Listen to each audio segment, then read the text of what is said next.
নমস্কার, আপনারা দেখছেন হাই নিউজ, সঙ্গে রয়েছি আমি রিয়া। শুরু করছি নিউজ টুডে, আর শুরুতেই দেখে নেব আজকের হেডলাইন্স।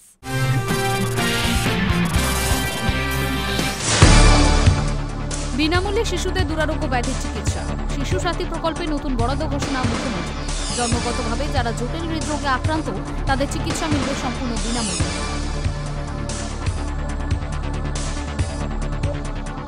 নিজের হাতে বিএলওর কাছ থেকে নাকি এনুমারেশন ফর্ম নিয়েছেন খোদ মুখ্যমন্ত্রী। বেশ কয়েকটি সংবাদ মাধ্যমে এমনই খবর প্রকাশ হতে মিথ্যাচার ওড়ালেন বাংলার প্রশাসনিক প্রধান। রাজ্য জুড়ে চলা ভোটার তালিকার বিশেষ নিবিড় সংশোধন প্রক্রিয়া নিয়ে ফের বিস্ফোরক মন্তব্য শুভেন্দু। অভিযোগ, তৃণমূলের পক্ষ থেকে বিএলওদের ওপর ক্রমাগত চাপ তৈরি করা হচ্ছে।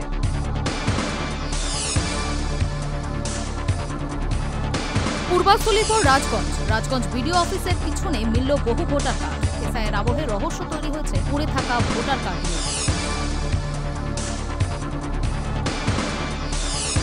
লার্নার ড্রাইভিং লাইসেন্সের যে কোনো কিছু বদলের জন্যই আর স্থানীয় আরটিও অফিসে ছুটতে হবে না, বাড়ি বসে অনলাইনে মিলবে পরিষেবা। 50টি ফেসলেস অনলাইন পরিষেবাও চালু করেছে পরিবহন দপ্তর।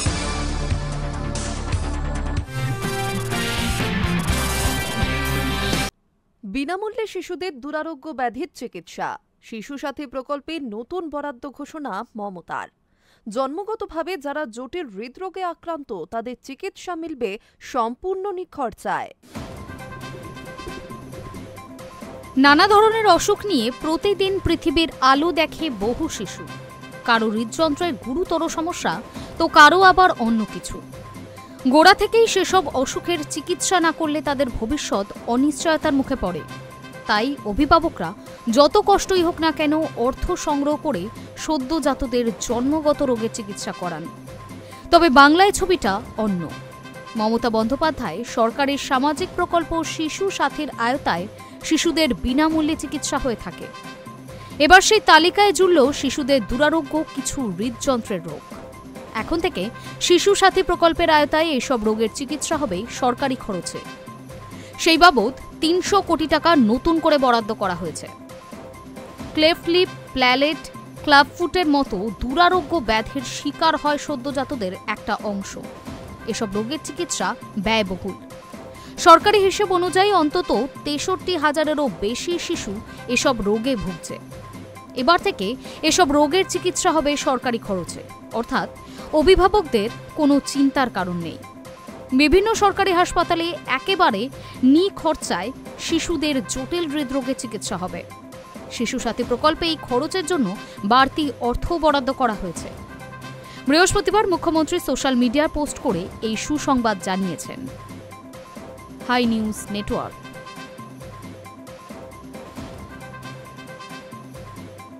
নিজে হাতে বিএলওর কাছ থেকে নাকি এনুমারেশন ফর্ম নিয়েছেন খোদ মুখ্যমন্ত্রী মমতা বন্দ্যোপাধ্যায়। বুধবার বেশ কয়েকটি সংবাদ মাধ্যমে এমনই খবর প্রকাশিত হয়। 24 ঘন্টা কাটতে না কাটতেই মিথ্যাচার ওড়ালেন বাংলার প্রশাসনিক প্রধান। নিজে হাতে বিএলওর কাছ থেকে নাকি এনুমারেশন ফর্ম নিয়েছেন খোদ মুখ্যমন্ত্রী মমতা বন্দ্যোপাধ্যায়। বুধবার বেশ কয়েকটি সংবাদ মাধ্যমে এমনই খবর প্রকাশিত হয়। তা নিয়ে রাজনৈতিক মহলে শুরু হয় জোর শোরগোল। 24 ঘন্টা কাটতে না কাটতেই মিথ্যাচার ওড়ালেন বাংলার প্রশাসনিক প্রধান। তার দাবি, নিজে ফর্ম পূরণ করেননি। যতক্ষণ না পর্যন্ত বাংলার প্রতিটি মানুষ ফর্ম পূরণ করছেন ততক্ষণ নিজে ফর্ম পূরণ করবেন না বলেই জানিয়েছেন মুখ্যমন্ত্রী। সোশ্যাল মিডিয়ায় মমতা লেখেন, গতকাল দায়িত্বপ্রাপ্ত বিএলও আমাদের পাড়ায় এসেছিলেন তাদের নির্দিষ্ট কাজ করতে। কর্মসূত্রে আমার রেসিডেন্স অফিসে এসে রেসিডেন্সের কজন ভোটার জেনেছেন এবং ফর্ম দিয়ে গেছেন। যতক্ষণ না বাংলার প্রতিটি মানুষ ফর্ম পূরণ করছেন আমি নিজে কোনো ফর্ম পূরণ করিনি এবং করবও না। বিভিন্ন সংবাদ মাধ্যম ও সংবাদপত্র প্রকাশ করেছে যে আমি বাসভবন থেকে বেরিয়ে এসে নিজের হাতে বিএলওর কাছ থেকে এনুমারেশন ফর্ম গ্রহণ করেছি। এই খবর সম্পূর্ণ মিথ্যা, বিভ্রান্তিকর এবং উদ্দেশ্য প্রণোদিত অপপ্রচার। প্রসঙ্গত বুধবার সকাল 10:30 নাগাদ 30B হরিশ চ্যাটার্জি স্ট্রিটে পৌঁছান বিএলও। নিরাপত্তারক্ষীরা তাকে জিজ্ঞাসা করেন, তিনি তার পরিচয়পত্র দেখান। সেই অনুযায়ী তার পরিচয়পত্র পরীক্ষা নিরীক্ষা করে দেখা হয়। তারপর তিনি ব্যাগ ও মোবাইল জমা রেখে মুখ্যমন্ত্রীর বাসভবনে পৌঁছান। প্রায় ঘণ্টা দেড়েক সেখানেই ছিলেন। মুখ্যমন্ত্রী এবং তার পরিবারের সদস্যদের জন্য 17টি এনুমারেশন ফর্ম দিয়ে আসেন তিনি। ফর্ম ফিল আপ করে পরে জমা দেওয়া হবে বলেই পরিবারের সদস্যরা জানান। তবে মুখ্যমন্ত্রী মমতা বন্দ্যোপাধ্যায় সাফ জানান তিনি নিজে হাতে এনুমারেশন ফর্ম নেননি। বলে রাখা ভালো, গত মঙ্গলবার থেকেই বাড়ি বাড়ি এনুমারেশন ফর্ম বিলি করার কাজ শুরু হয়েছে। এদিকে এসআইআর এ যাতে একজনও বৈধ ভোটারের নাম বাদ না যায় সেই দাবি বারবার করেছে তৃণমূল। এই আবহে রাজ্যে কয়েকজনের মৃত্যুর নেপথ্যে এসআইআর আতঙ্কের অভিযোগ ওঠায় তা নিয়ে জোর শোরগোল। অযথা মানুষকে আতঙ্কগ্রস্ত করার অভিযোগে পথে প্রতিবাদে নামেন তৃণমূল নেত্রী মমতা বন্দ্যোপাধ্যায়, দলের সর্বভারতীয় সাধারণ সম্পাদক Abhishek Bandyopadhyay. Hi news network. কোন প্রক্রিয়ায় বঙ্গে এসআইআর? নির্বাচন কমিশনের কাছে হলফনামা তলব হাইকোর্টের। আগামী 18 নভেম্বরের মধ্যেই হলফনামা জমা দিতে হবে। এসআইআর মামলায় জাতীয় নির্বাচন কমিশনের হলফনামা তলব করল কলকাতা হাইকোর্ট। কোন প্রক্রিয়ায় বাংলায় এসআইআর? হলফনামা আকারে তা জানতে নির্দেশ ভারপ্রাপ্ত প্রধান বিচারপতি সুজয় পালের ডিভিশন বেঞ্চের। আদালতের নির্দেশ অনুযায়ী আগামী 18 নভেম্বরের মধ্যে এই হলফনামা জমা দিতে হবে। অন্যদিকে বৃহস্পতিবার শুনানিতে মামলাকারী আইনজীবী বিএলওদের পর্যাপ্ত নিরাপত্তা দেওয়ার আবেদন জানান। এক্ষেত্রে ভারপ্রাপ্ত প্রধান বিচারপতি সুজয় পালের ডিভিশন বেঞ্চের স্পষ্ট পর্যবেক্ষণ, সরকার জানে কিভাবে তার কর্মীদের নিরাপত্তা দিতে হয়, আলাদা করে কোনো নির্দেশ দেওয়ার দরকার নেই। গত সোমবার বাংলায় এসআইআর ঘোষণা করেছে নির্বাচন কমিশন। ইতিমধ্যে শুরু হয়ে গিয়েছে প্রক্রিয়া। আমজনতার মনে হাজার হাজার প্রশ্ন। তৃণমূলের দাবি ভোটে ফায়দা নিতে বৈধ ভোটারদের নাম বাদ দেওয়ার উদ্দেশ্যেই 26-এর আগে এসআইআর। আর এই নিয়েই সরগরম রাজ্য রাজনীতি। এরই মাঝে শুক্রবার কলকাতা হাইকোর্টে এসআইআর নিয়ে জনস্বার্থ মামলা দায়ের করেন পিন্টু কারার। কলকাতা হাইকোর্টে আবেদনে মামলাকারী এসআইআর এর সময়সীমা বাড়ানোর আবেদন করেছেন। একই সঙ্গে আদালতের নজরদারিতে এসআইআর করার কথাও বলেছেন। শুধু তাই নয়, বিধানসভা নির্বাচনের আগে কেন এসআইআর প্রয়োজন তা স্পষ্ট করার কথাও বলেছেন মামলাকারী। বৃহস্পতিবার ভারপ্রাপ্ত প্রধান বিচারপতি সুজয় পালের ডিভিশন বেঞ্চের এজলাসে এই সংক্রান্ত মামলার শুনানি হয়। শুনানিতে মামলাকারীর আইনজীবী সওয়ালে 2002 সালের ভিত্তিতে কেন এসআইআর হচ্ছে তা নিয়ে প্রশ্ন তোলা হয়। একই সঙ্গে 2025-এর তথ্যের ভিত্তিতে বাংলায় যাতে এসআইআর করা হয় সেই আবেদনও জানিয়েছেন। অন্যদিকে শুনানিতে জাতীয় নির্বাচন কমিশনের আইনজীবী জানান 2002 সালে শেষবার এসআইআর হয়েছিল। সেই সময় যাদের নাম ভোটার লিস্টে ছিল তাদের নতুন করে কোনো নথি দেওয়ার প্রয়োজন নেই। অন্যদিকে এসআইআর প্রক্রিয়ায় ইতিমধ্যেই বিএলওরা বাড়ি বাড়ি যেতে শুরু করেছেন। হুমকির মুখে পড়তে হচ্ছে তাদের। সেই বিষয়টি কলকাতা হাইকোর্টে তুলে ধরেছেন মামলাকারীর আইনজীবী। জানান, দিকে দিকে বিএলওরা হুমকির সম্মুখীন হচ্ছেন। তারা সরকারি কর্মী, তাদের নিরাপত্তা দেওয়া হোক। যদিও এহেন আবেদন খারিজ করে দেয় ভারপ্রাপ্ত প্রধান বিচারপতির division bench. Hi news Network.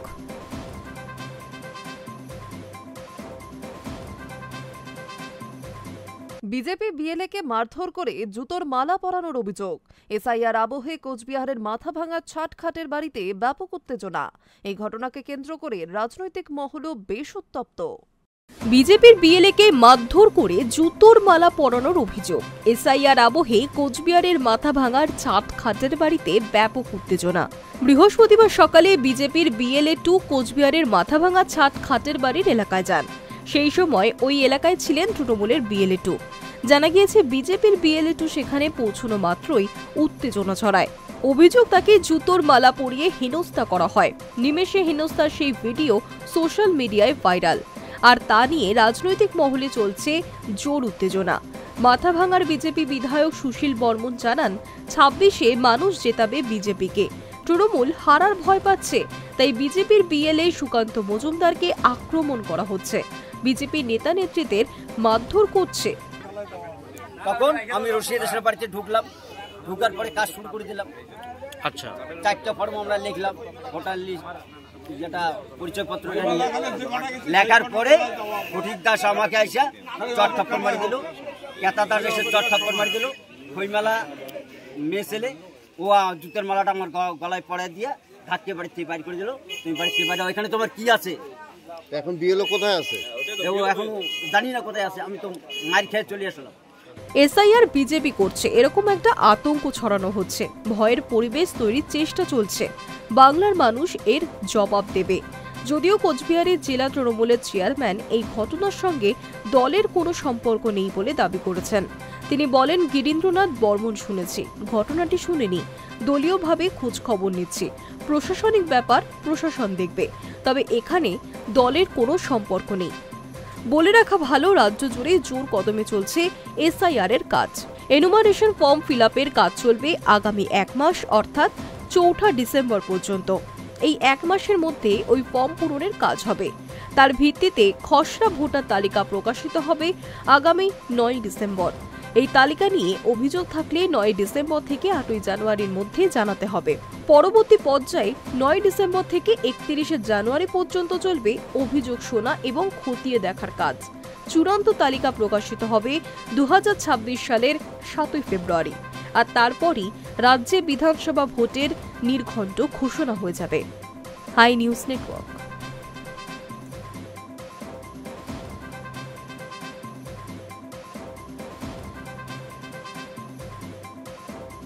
রাজ্য জুড়ে চলা ভোটার তালিকার বিশেষ নিবিড় সংশোধন প্রক্রিয়া নিয়ে ফের বিস্ফোরক মন্তব্য করলেন বিরোধী দলনেতা শুভেন্দু অধিকারী। তার অভিযোগ, তৃণমূলের পক্ষ থেকে বিএলওদের উপর ক্রমাগত চাপ তৈরি করা হচ্ছে। রাজ্য জুড়ে চলা ভোটার তালিকার বিশেষ নিবিড় সংশোধন প্রক্রিয়া নিয়ে ফের বিস্ফোরক মন্তব্য করলেন বিরোধী দলনেতা শুভেন্দু অধিকারী। তার অভিযোগ, তৃণমূলের পক্ষ থেকে বিএলওদের উপর ক্রমাগত চাপ তৈরি করা হচ্ছে। কাকিনাড়ায় গঙ্গা আরতিতে যোগ দিতে গেছিলেন শুভেন্দু অধিকারী। সেখানে গিয়ে তিনি বলেন, তৃণমূলের চাপে কাজ করা মানে আইনের চোখে অপরাধ। অনেক বিএলও বিহারের জেলে গেছেন। পশ্চিমবঙ্গে একই ভুল করলে পরিণতি ভালো হবে না। এই প্রসঙ্গে শুভেন্দু সতর্ক করে এও বলেন, তৃণমূলের জিহাদিদের কথায় কেউ কাজ করবেন না। ভয় পেয়ে যদি তাদের রাজনৈতিক নির্দেশ মেনে চলেন, তাহলে বিহারের বিএলওদের মতো জেলে যেতে হবে। উল্লেখ্য, রাজ্যের বিভিন্ন প্রান্তে এসআইআর চলাকালীন একাধিক এলাকায় বিএলওদের মারধর ও হুমকি দেওয়ার ঘটনা সামনে এসেছে। শাসক ও বিরোধী দুই দলের টানাপোড়েনের মাঝখানে কার্যত স্যান্ডউইচ হয়ে গিয়েছেন তারা। সম্প্রতি তৃণমূলের বিরুদ্ধে অভিযোগ উঠেছিল যে তারা বিজেপির BLA-2-কে মারধর করেছেন। সব মিলিয়ে উত্তেজক পরিস্থিতি গোটা রাজ্যে। যেদিন থেকে এসআইআর শুরু হয়েছে সেদিন থেকে অবশ্য তৃণমূলের বিরুদ্ধে একের পর এক বিস্ফোরক অভিযোগ আনছেন রাজ্যের বিরোধী দলনেতা শুভেন্দু অধিকারী। সম্প্রতি তিনি সিইও অফিসে গিয়ে দাবি করেছেন যে আইপ্যাকের মাধ্যমে জাল বার্থ সার্টিফিকেট বানিয়ে তা বিলি করছে শাসক দল। অনুপ্রবেশকারীদের বাঁচাতে এবং নিজেদের ভোট ব্যাংক রক্ষায় এই কাজ করছে তারা। বৃহস্পতিবার আবার কলকাতা পুরসভার বিরুদ্ধে বিস্ফোরক অভিযোগ করেছেন তিনি। সোশ্যাল মিডিয়ায় পোস্ট করে দাবি করেছেন, ভোটার তালিকা থেকে সন্দেহভাজন নাম মুছে যাওয়ার আশঙ্কায় বেআইনিভাবে বার্থ সার্টিফিকেট বিলি করছে কলকাতা পুরসভা। রাজ্যের বিরোধী দলনেতার আরও অভিযোগ, কলকাতা পুরসভা অবৈধ উপায়ে ভোটার তালিকা প্রভাবিত করার চেষ্টা করছে। তার দাবি, যাদের নাগরিকত্ব নিয়ে প্রশ্ন রয়েছে বা যারা ভোটার তালিকা থেকে বাদ পড়তে পারেন তাদেরই সুবিধা দিতেই পুরসভা হঠাৎ করে বিপুল হারে বার্থ সার্টিফিকেট দিচ্ছে। শুভেন্দু সতর্ক করে বলেছেন, 1969 সালের জন্ম ও মৃত্যু নিবন্ধন আইনের বিধি লঙ্ঘনের যে কোনো প্রচেষ্টা সহ্য করা হবে না। তিনি নির্বাচন কমিশন এবং সংশ্লিষ্ট কর্তৃপক্ষকে অবিলম্বে এই অবৈধ কাজের তদন্ত শুরু করার আহ্বান জানিয়েছেন। তার অভিযোগ, এইভাবে অনুপ্রবেশকারীদের সুবিধা করে দেওয়ার চেষ্টা হচ্ছে। High news network. পূর্বস্থলীর পর রাজগঞ্জ। উত্তরবঙ্গে নির্বাচন কমিশনের দল থাকাকালীনই রাজগঞ্জ বিডিও অফিসের পিছনে মিলল বহু ভোটার কার্ড। কে বা কারা বিডিও অফিসের পিছনে কার্ডগুলি ফেলে দিয়ে গেল তা নিয়ে ধোঁয়াশা রয়েছে। এসআইআর আবহের রহস্য তৈরি হয়েছে পড়ে থাকা ভোটার কার্ড নিয়ে। পূর্বস্থলীর পর রাজগঞ্জ। জলপাইগুড়ি রাজগঞ্জের বিডিও অফিসের পেছনে মেলে ভোটার কার্ড। ওই এলাকা দিয়ে যাতায়াতকারীরা প্রথমে কার্ডগুলি পড়ে থাকতে দেখেন। খবর ছড়িয়ে পড়তেই শোরগোল পড়ে অফিস চত্বরে।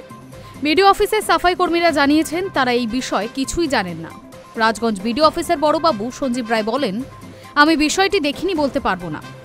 প্রশ্ন উঠছে, এত সংখ্যক ভোটার কার্ড কোথা থেকে এলো? সেগুলি ফেলে দেওয়াই বা হলো কেন? রাজগঞ্জ ব্লকের সহকারী বিডিও সৌরভ কান্তি মণ্ডল জানিয়েছেন, অফিসের স্টোর রুমে সাপ ঢোকায় কাগজপত্র সরানোর সময় এগুলি পড়ে গিয়ে থাকতে পারে বলেই প্রাথমিক তদন্তে উঠে এসেছে। আরও জানা গিয়েছে, ভোটার কার্ডগুলি 5-6 বছর আগের। এগুলো বদলে নতুন কার্ড ভোটারদের দিয়ে দেওয়া হয়েছে বলেই জানা গিয়েছে। প্রসঙ্গত বিতর্কে জড়িয়েছে রাজগঞ্জ বিডিও অফিসের বিডিও প্রশান্ত মণ্ডল। তার বিরুদ্ধে নিউটাউনে এক স্বর্ণ ব্যবসায়ীকে খুনের অভিযোগ উঠেছে। বিশেষ তদন্তকারী দল তাকে জিজ্ঞাসাবাদ করে উত্তরবঙ্গে রওনা দিয়েছে। এই আবহে তার অফিসের জঙ্গল থেকে উদ্ধার বহু ভোটার কার্ড। উল্লেখ্য, বুধবার পূর্ব বর্ধমানের পূর্বস্থলীতে বান্ডেল বান্ডেল আধার কার্ড উদ্ধার হয়। এলাকারই একটি জলাশয় থেকে বহু কার্ড উদ্ধার হয়। পুলিশ ও স্থানীয় সূত্রে জানা গিয়েছে, পূর্বস্থলী 2 নম্বর ব্লকের তিলা পঞ্চায়েতের ললিতপুর এলাকার একটি বিলের পানা পরিষ্কার করার সময় বিলের মধ্যে একটি বস্তা পাওয়া যায়। প্রথমে বস্তাটিতে মৃতদেহ আছে বলে আতঙ্কিত হচ্ছিল সবাই।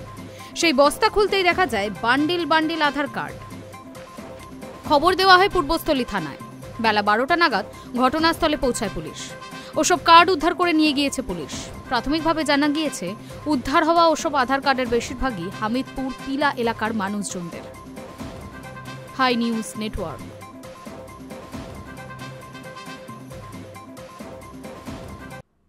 বৃহস্পতিবার থেকে অনলাইনে চালু হয়ে গেল এনুমারেশন ফর্ম। কমিশনের ওয়েবসাইটে পাওয়া যাবে সেটি। এছাড়াও কমিশনের অ্যাপ ইসিআই নেট থেকেও অনলাইনে ফর্ম পাওয়া যাবে, এমনটাই খবর নির্বাচন কমিশন সূত্রে।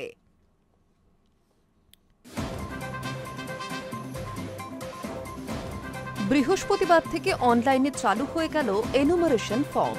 কমিশনের ওয়েবসাইটে পাওয়া যাবে সেটি। এছাড়াও কমিশনের অ্যাপ ইসিআই নেট থেকেও অনলাইনে ফর্ম পাওয়া যাবে, এমনটাই খবর নির্বাচন কমিশন সূত্রে। পিটিআই সূত্রে খবর, রাজ্যের মুখ্য নির্বাচনী আধিকারিকের দপ্তরের ওয়েবসাইট বা অ্যাপে মিলবে এনুমারেশন ফর্ম। সেটি ডাউনলোড করে ফিল আপের পর ফের ওয়েবসাইটেই আপলোড করতে হবে। সেই ব্যবস্থা থাকবে ওয়েবসাইট বা অ্যাপে। কারা অনলাইনে এই ফর্ম ফিল আপ করবেন? যে সমস্ত ভোটার কর্মসূত্রে বাড়ি থেকে দূরে রয়েছেন, বিএলওর থেকে এনুমারেশন ফর্মটি নিতে পারছেন না, তারাই অনলাইনে ফর্ম পূরণ করে জমা দেবেন। রাজ্যে চালু হয়েছে ভোটার তালিকায় বিশেষ নিবিড় সংশোধন বা এসআইআর এর প্রক্রিয়া। বাড়ি বাড়ি এনুমারেশন ফর্ম দিয়ে আসছেন বিএলওরা, কিন্তু শুরুতে অনলাইনে সেই ফর্ম পাওয়া যাচ্ছিল না। বঙ্গে ভোটার তালিকায় বিশেষ নিবিড় সংশোধনের ঘোষণার সময় মুখ্য নির্বাচন কমিশনার জ্ঞানেশ কুমার জানিয়েছিলেন যে এই কাজ করা যাবে অনলাইনেও। পরিযায়ী ও বিদেশে বসবাসকারী নাগরিকদের জন্য এই সুবিধা চালু হবে। কিন্তু কার্যক্ষেত্রে দেখা গিয়েছিল মঙ্গলবার 4 নভেম্বর অর্থাৎ এনুমারেশন ফর্ম বন্টনের প্রথম দিন থেকে অনলাইন পরিষেবা চালু হয়নি। প্রযুক্তিগত সমস্যাকে দায়ী করে কমিশন। বৃহস্পতিবার সকাল থেকে এনুমারেশন ফর্ম পাওয়া যাওয়ার কথাও জানিয়ে দিয়েছিল কমিশন। Hi news network.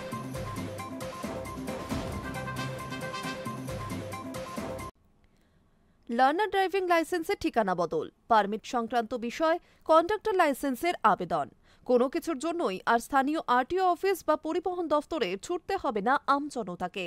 বাড়ি বসেই অনলাইনে মিলবে পরিষেবা। পরিষেবায় আরও স্বচ্ছতা আনতে 50টি ফেসলেস অনলাইন পরিষেবাও চালু করছে পরিবহন দফতর। লার্নার ড্রাইভিং লাইসেন্সের ঠিকানা বদল, পারমিট সংক্রান্ত বিষয় কন্ডাক্টর লাইসেন্সের আবেদন। কোনো কিছুর জন্যই আর স্থানীয় আরটিও অফিস বা পরিবহন দপ্তরে ছুটতে হবে না আমজনতাকে। বাড়ি বসেই অনলাইনে মিলবে পরিষেবা। বিভিন্ন আরটিও অফিসে মিডলম্যানদের দৌরাত্ম্য বন্ধ করে পরিষেবায় আরও স্বচ্ছতা আনতে 50টি ফেসলেস অনলাইন পরিষেবা চালু করছে পরিবহন দপ্তর। সম্প্রতি এই বিষয়ে একটি বিজ্ঞপ্তি প্রকাশ করা হয়েছে। এই পরিষেবাগুলি যাচাই ও প্রক্রিয়াকরণের জন্য আধার ভিত্তিক প্রমাণীকরণ বাধ্যতামূলক করা হয়েছে। নবান্ন সূত্রে খবর, গত 14 অক্টোবর ন্যাশনাল ইনফরমেটিক্স সেন্টার অর্থাৎ এনআইসি ও পরিবহন দপ্তরের কর্তাদের বৈঠকে এই সিদ্ধান্ত হয়েছে। এক আধিকারিকের কথায়, অনলাইন পরিষেবা বৃদ্ধির মূল লক্ষ্য হল আরটিওতে মানুষের যাতায়াত কমানো এবং যানবাহন সংক্রান্ত বিভিন্ন পরিষেবায় স্বচ্ছতা বৃদ্ধি করা। ফেসলেস সার্ভিস উদ্যোগের আওতায় লার্নার লাইসেন্স এবং ড্রাইভিং লাইসেন্স সংক্রান্ত আবেদন, যানবাহন নিবন্ধন, পারমিট ইস্যু ও নবীকরণ, পারমিটের আবেদন, কন্ডাক্টর লাইসেন্স নবীকরণ সহ 50টি পরিষেবা অন্তর্ভুক্ত থাকবে। রাজ্যের পরিবহন সচিব সৌমিত্র মোহন এক বিজ্ঞপ্তিতে বলেন, আধার ভিত্তিক ফেসলেস প্রমাণীকরণ ব্যবস্থা চালুর ফলে নাগরিকরা এখন অধিকাংশ মোটরযান সংক্রান্ত পরিষেবা অনলাইনে সম্পূর্ণ করতে পারবেন। এতে তাদের বারবার আরটিও অফিসে আর যেতে হবে না। সাধারণ মানুষের দীর্ঘদিনের অভিযোগ, আরটিও অফিসে যে কোনো পরিষেবা পেতে একাধিক দিন ছুটতে হয়। মিডলম্যানদের সাহায্য ছাড়া কাজ হয় না সেখানে। এবার এই অভিযোগেরই নিরসন হতে চলেছে। নতুন ব্যবস্থায় আবেদনকারীরা অনলাইনে প্রয়োজনীয় নথি আপলোড, অর্থ প্রদান ও অনুমোদন প্রাপ্তির সম্পূর্ণ প্রক্রিয়া ডিজিটালভাবে সম্পূর্ণ করতে পারবেন। তবে আধার তথ্য ও লাইসেন্স বা নিবন্ধন তথ্যের মধ্যে কোনো অসঙ্গতি ধরা পড়লে আবেদনটি বাতিল করা হবে। বায়োমেট্রিক পরিবর্তন বা নাম জন্ম তারিখ সংশোধনের ক্ষেত্রে সেই ব্যক্তিকে আরটিওতে আসতে হতে পারে। পরিবহন দপ্তর ইতিমধ্যেই এনআইসিকে নির্দেশ দিয়েছে, বাহন ও সারথি পোর্টাল দ্রুত আপগ্রেড করে এই নতুন ফেসলেস পরিষেবাগুলি সংযোজন করতে এবং 3 দিনের মধ্যে একটি রিপোর্ট জমা করতে। Hi news Network. Bharat Pakistan সংঘাত থামানোর দাবি ফের ট্রাম্পের। তবে এই চুক্তির পিছনে এবার নতুন কিছু তথ্য দিয়েছেন মার্কিন প্রেসিডেন্ট। ফ্লোরিডার একটি সভায় বক্তব্য রাখতে গিয়ে তার মন্তব্য, বাণিজ্য চুক্তির বাতিলের হুমকি না দিলে নাকি 2 পারমাণবিক শক্তিধর দেশ যুদ্ধই থামাতো না।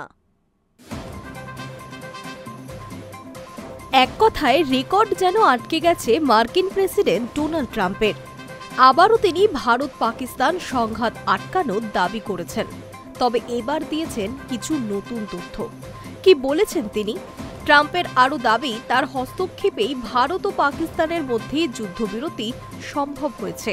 ফ্লোরিডার মায়ামিতে এক সভায় বক্তব্য রাখতে গিয়ে রিপাবলিকান নেতা বলেন, বাণিজ্য চুক্তি বাতিলের হুমকি না দিলে নাকি 2 পারমাণবিক শক্তিধর দেশ যুদ্ধ থামাতো না।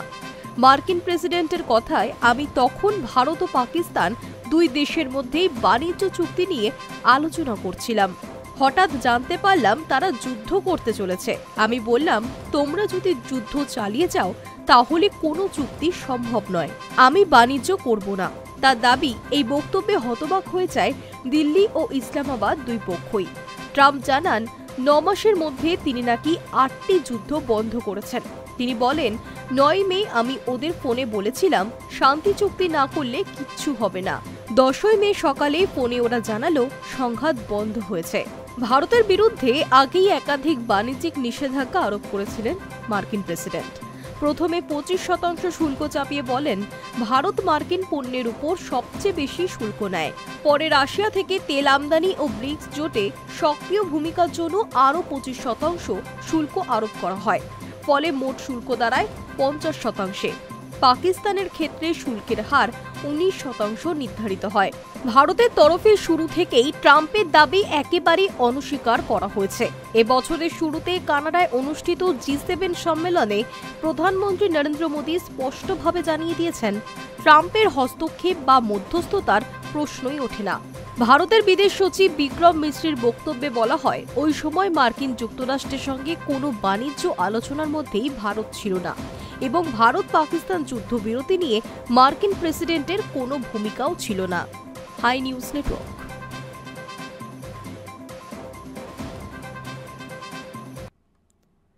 পিছিয়ে পড়ে হোবার্টে অসাধারণ প্রত্যাবর্তন করেছে টিম ইন্ডিয়া। গোল্ড কোস্টে প্রথমবার নামতে চলেছে ভারত। প্রশ্ন হলো, ভারতীয় দলে কি কোনো পরিবর্তনের সম্ভাবনা রয়েছে?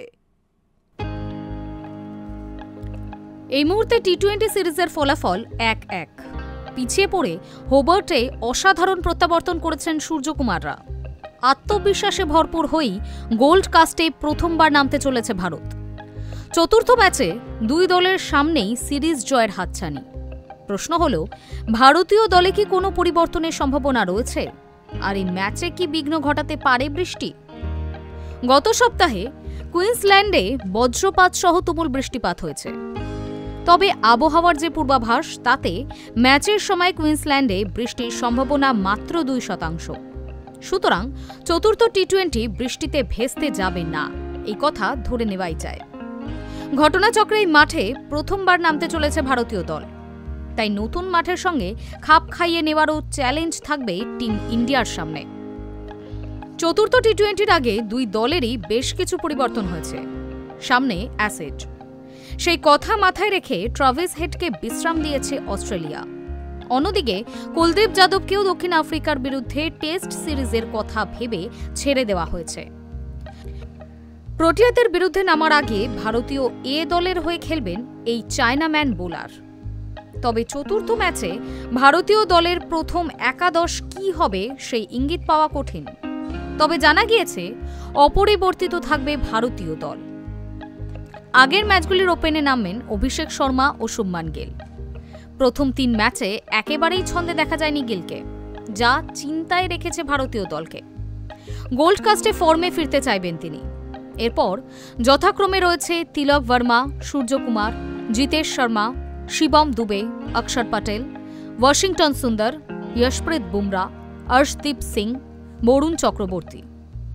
ভারতীয় অধিনায়ক পছন্দের 3 নম্বরে ব্যাটিংয়ে আসেন কিনা সেটাও দেখার। সব মিলিয়ে একটা হাড্ডাহাড্ডি ম্যাচের অপেক্ষা করছে ক্রিকেট বিশ্ব। Hi news network.